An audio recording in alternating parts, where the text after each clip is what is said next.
Во маратонот на Капитол Хил оваа недела, поранешниот личен адвокат на Доналд Трамп, Майкл Коен, подели нови информации во истрагата, вклучувајќи го и тоа дека во 2016 година Трамп го прашал неколку пати за предлогот за изградба на облакодер во Москва и тоа откако ја обезбедил кандидатурата за претседател од републиканците.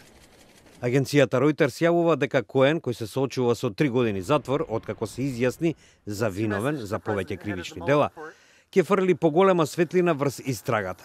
Голем дел од тоа сведочење е за затворена врата, освен денешното пред МОК-ниот надзорен комитет.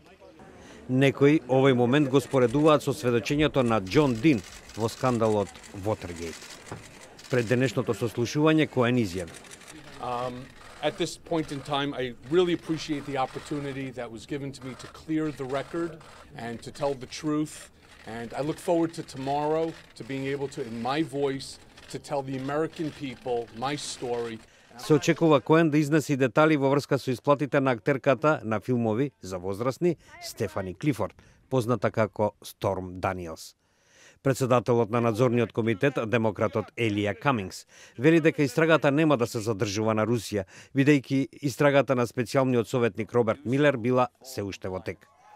Истрагата ќе биде фокусирана врз можното кршење на законите за финансирање на кампањата и за даноците, како и тоа дали бизнис делките на Трамп представуваат судирни интереси.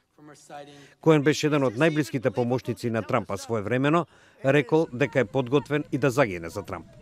Но тој во минатата година се сврте против својот поранешен шеф и соработува со обвинителите, откако се изјасни за виновен за затајување данок, банкарски измами и кршење на финансирањето на кампањата. Коен изјави дека Трамп му наредил да им исплати пари на 2 жени кои рекоа дека имале сексуални односи со Трамп, што представува кршење на законите за финансирање на изборната кампања.